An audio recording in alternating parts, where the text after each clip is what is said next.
Derecho constitucional.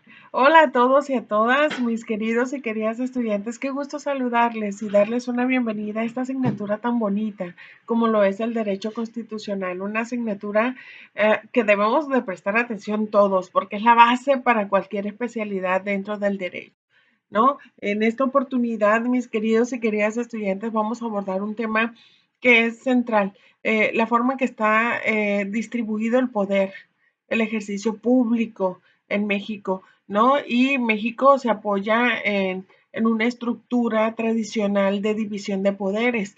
En México contamos con un poder ejecutivo, con un poder legislativo y con un poder judicial. Cada uno de estos poderes tiene atribuciones que le son propias, diferenciadas del resto, aunque debemos decir que en algunas ocasiones convergen, confluyen ciertas, digamos, atribuciones. Por ejemplo, es interesante advertir que los tres poderes tienen tribunales.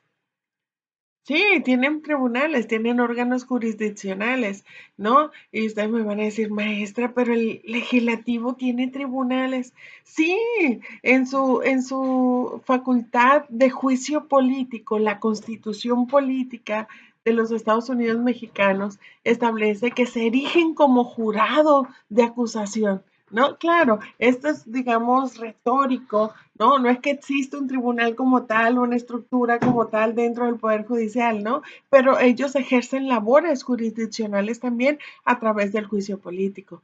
El Poder Legislativo tiene tribunales, claro, mis queridos estudiantes, tiene los tribunales agrarios son parte del poder ejecutivo, ¿no? Los tribunales administrativos son parte del poder ejecutivo, tienen sus propios órganos jurisdiccionales, las juntas de conciliación y arbitraje de composición tripartita, una de esas partes es del Poder Ejecutivo. Entonces, vean, tienen órganos también que dirimen conflictos y dirimen controversias. Y pues el Poder Judicial, que es su esencia, su naturaleza, el tener estos mecanismos garantes para la disolución de los conflictos entre los particulares y los particulares con el Estado, ¿no? Entonces, fíjense, tenemos la clásica división tripartita del poder gubernamental.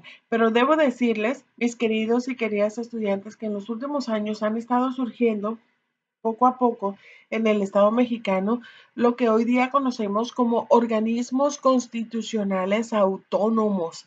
Estos son una nueva forma de ejercicio de poder, son nuevos órganos que han aparecido en el Estado mexicano, diferentes a los tres poderes gubernamentales, ojo, y que tienen como propósito particularmente eh, vigilar que el respeto a los derechos humanos se cumpla, ¿no?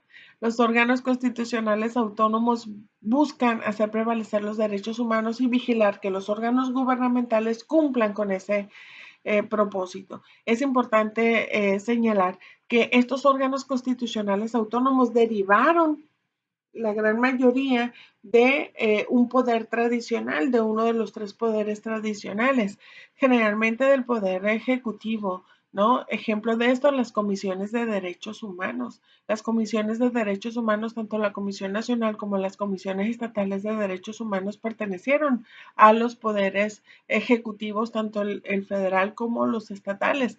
Y hoy día, ¿qué pasó? Pues se desligan de estos poderes y se convierten en un órgano constitucional autónomo.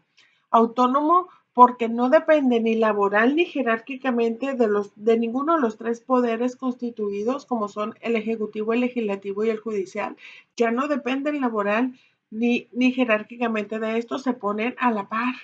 Son estos los órganos constitucionales autónomos, órganos de Estado, más no de gobierno. Estos sí son de gobierno, pero los órganos constitucionales autónomos se consideran órganos de Estado, ¿no? Quiere decir que técnicamente, hablando en México, tenemos ya cuatro poderes. Los tres tradicionales más los órganos constitucionales autónomos. Y esto hay que identificarlo porque esto ha cambiado la ingeniería jurídica que tenemos en el Estado mexicano y ya lo tenemos incorporado en nuestra Constitución. ¿Cuáles son los órganos constitucionales que tenemos actualmente? Entre ellos tenemos las fiscalías, lo que eran las Procuradurías Generales de la República, que hoy se convierten en Fiscalías Generales. Tenemos el Banco de México, tenemos las comisiones, tanto la nacional como las estatales de derechos humanos, tenemos el INEGI, ¿no?